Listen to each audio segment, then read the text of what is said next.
everyone. Lisa from the Here and There Collective here. I'm coming to you today from a lovely studio in Manhattan, New York, and I'm here with artist Yehwan Song. Welcome. Thank you so much for having me. Thank you for coming. Well, I'm super excited to dig into everything that's in the studio today, but before we kind of get into the magic in the room, can you tell us a little bit about yourself and your practice? Yeah, sure. My name is Yehwan Song. I am from Korea, based in New York. My work is about technology, especially the internet and the online space, and how does that fundamentally and structurally change the user's behavior or the people's behavior. I'm not only interested in the structural design of it, but also very much interested in how people tend to just engage with it without asking questions. I'm also very interested in the cultural, lack of cultural diversity and linguistic diversity in our internet space, and how does people eventually, instead of speaking up of their uniqueness, they tend to just change themselves in order to fit into the internet space. I really find that concept very interesting because I think you also talk about it in the framework of anti-user friendliness, right, if I recall.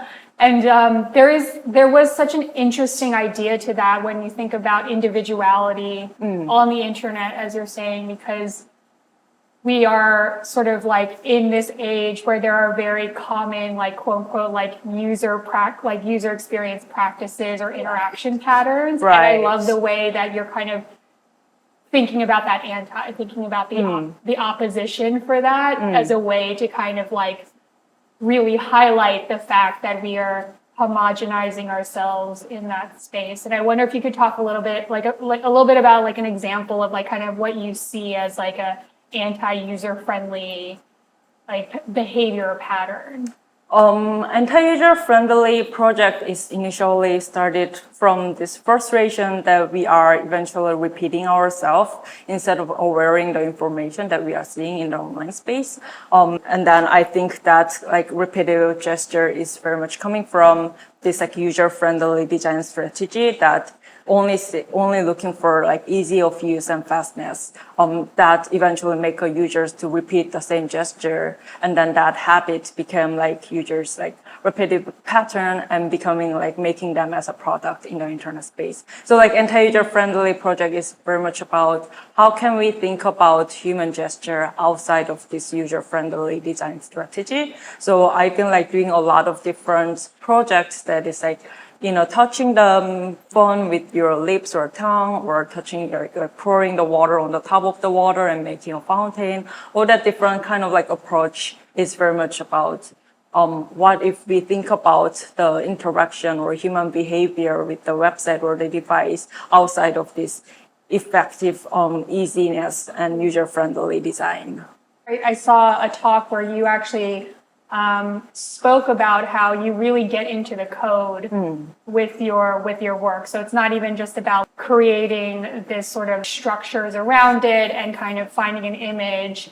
You're actually in there coding the thing and really working with the technology. How important is that to your process? And just kind of curious how that kind of factors into the work. I guess the way I learn coding is that I learn it as a language instead of a tool to make something. And I think that was really a good approach of learning code, that you think of it as a language and you can say anything with this language, and you have a lot more flexibility when you consider it more like a poetic language. At the same time, learning code as a language really affect me a lot about, this a limitation, especially cultural and linguistic limitation when it comes to technology and coding.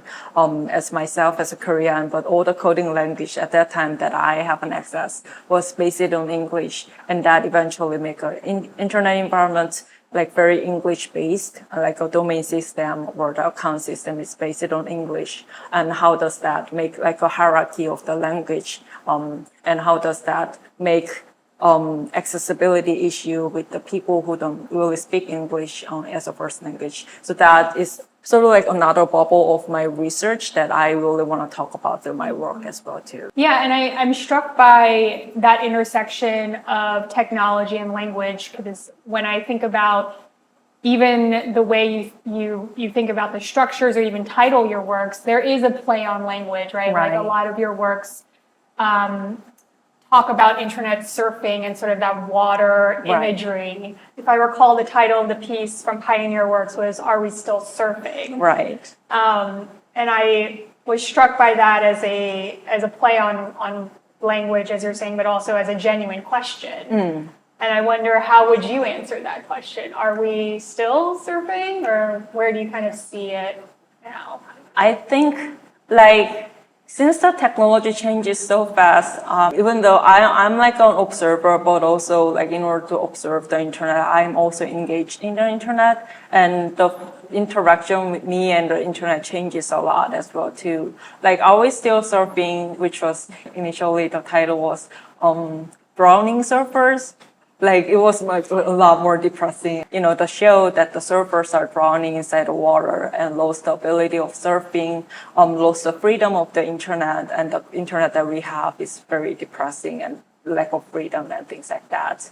So that was like a vibe at that time. I kind of like wanted to approach it a little more emotionally to engage with the people and bring up the awareness of the internet. Yeah, and I think like I wanted to get it right, because speaking on that point, you had an interesting way to frame it, which is like highlighting how design often erases cultural, political, and linguistic complexity in favor of universality. And I think that was an interesting way to capture that idea of how do we pay attention to the ways in which technology, while creating this sort of sense of ease and connectivity, is also at the expense of some form of erasure. Right. And so I'm curious, like, where do you kind of see that through line going, particularly in this current like landscape?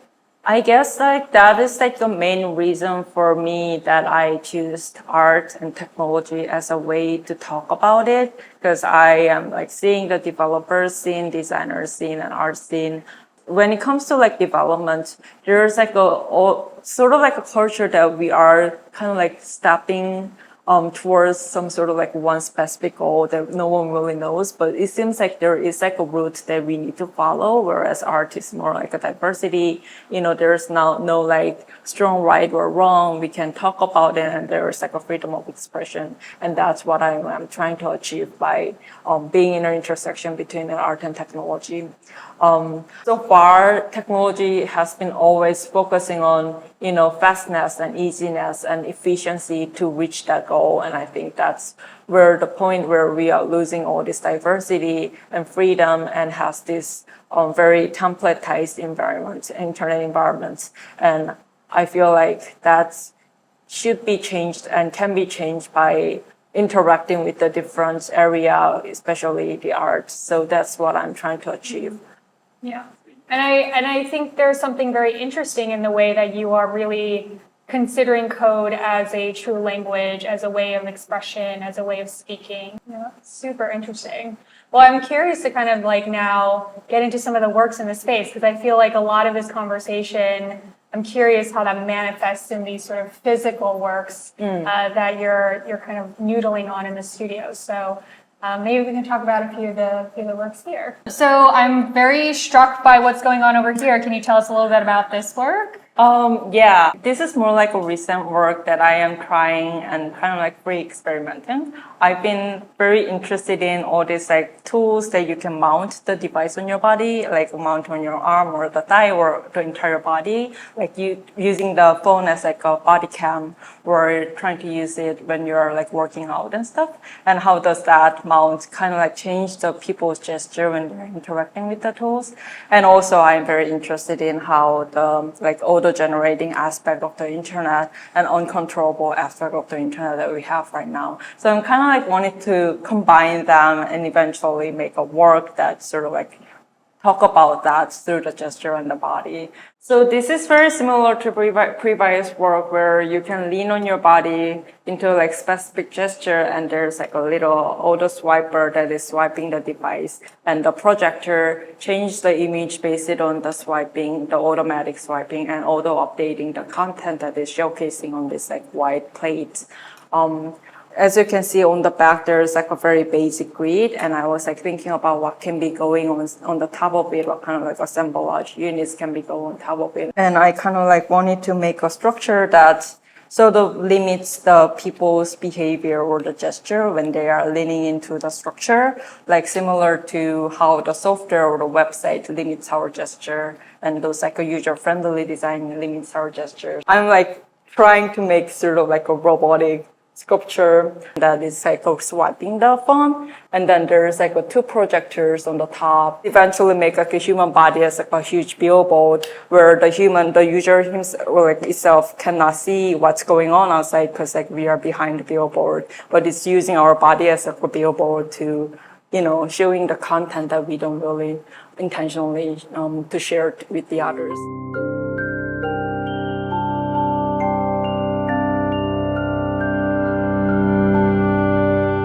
Curious about the materials too, because clearly phones make sense, right, as part of technology, and it sounds like you tend to favor iPhones in kind of your work, or what sort of materials like do you tend to use when you're working with technology?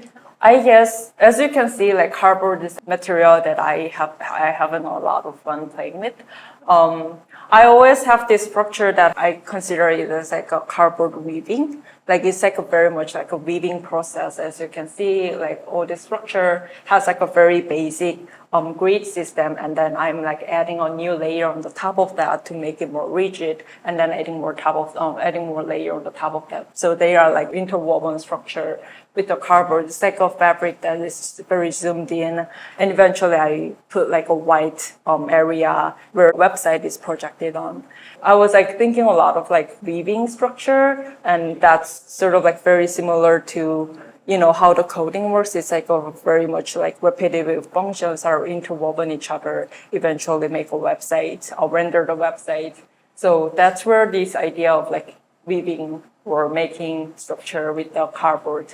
And cardboard itself is like a very disposable, cheap material, and I think that really represents consuming the internet or the website these days. I start with like a little paper and make like an origami shape, and then from there to develop this structure where there's like a cardboard unit and like a paper attached on the top of it. Yeah, I really like the idea of like that kind of being your sketch practice of like doing a little bit of origami, translating it into these structures, and then repeating it in a weaving-like fashion. And so that's kind of fascinating to hear you speak on how you create something that to the observer just feels very complex and like requires a lot of like time to like really think through how this actually will stand as a structure. I mean, it feels like architecture. Do you consider this architecture, or do you consider this sculpture? Like, I'm curious where you how you frame the cardboard work. I guess where I am getting a lot of inspiration when it comes to especially this white plate where the projection mapping goes on, I have like this image of like me seeing all this like traditional Korean fairy tale. There's always like this window that's half transparent, and there's like a wooden like structure, and then on the background there's like a people like talking or doing things, and that sort of like image just always struck me, and I feel like that is like a old version of projection. You know, there's like a frame and half transparent paper like traditional Korean or Chinese paper, and then that sort of like aesthetics are something that I really wanna like bring, even though I'm not like intentionally like this is like an Asian architecture, Asian shape, but also I think it's very natural for me to have that sort of like Asian background or the aesthetics naturally like woven into my sculpture. I'm struck by sort of the performative nature of your work, and I know, I believe you also actually did a virtual performance for the Tate somewhat a few months ago. Tell me a little bit about how you think about performance as part of your practice, because I think like clearly you make objects, you make structures, you make digital work, but I'm struck by performance also being very much a part of right. I am not only interested in performance itself, but also very interested in the online or using the web or the internet as a form of the performance. Because using the internal experience itself is very individual. In a physical space, you are all alone in front of your device and you are just doing the thing in the online space, but you are, most of the time, you are alone. And doing a performance that is exposing yourself into like random people out there, that's kind of like that sort of like contrast is really fascinates me. Like when it comes to like an online performance that I do through the Zoom, it's like really like awkward that there are like 100 people watching me, but at the same time, physically, I'm alone here and things are very quiet in here. There's no clapping, no audience like talking. So kind of like that sort of like loneliness is like a really huge aspect of the internet that we have these days. And that's sort of like feature or characteristic of online performance is very fascinating. And specifically for this piece, the reason why this is like for only one person and very much fitting into like one person's body is very much coming from there too. This is like a very individual experience, even though you are exposed, the image is exposed to the audience out there that you don't even know. Thank you, Yehwan, so much for taking us into your studio. Really appreciate just getting to learn more about your practice and everything that you're cooking up for this year. And I can't wait to see these sketches in their final form. Thank you so much. Thank you, everyone.